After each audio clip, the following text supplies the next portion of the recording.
তার প্রতিশোধ নেব। এই নদী ছাড়া করব আমি তোকে। ভাগ্য ভালো তুমি বেঁচে গেছো।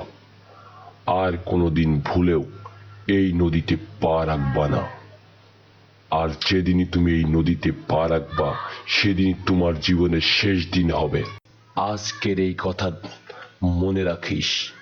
এমন একটা দিন আসবে, সেদিন তুমি আমাকে সালাম করে চলবে। সেদিন কোনোদিনই আসবে না। একটা কথা মনে রেখো, তুমি ডাঙায় বসবাস করো আর আমি পানিতে। এই পানিতে আমার হুকুম চলে, এখানে অন্য কারো হুকুম চলে না। এই কথা তুমিও স্মরণ রেখো। একদিন এই সমস্ত কিছু আমার অধীনে চলবে। সেদিন তোমার অবস্থা কি হবে সেটা ভেবে দেখো। ঘুমিয়ে স্বপ্ন দেখা বন্ধ করো।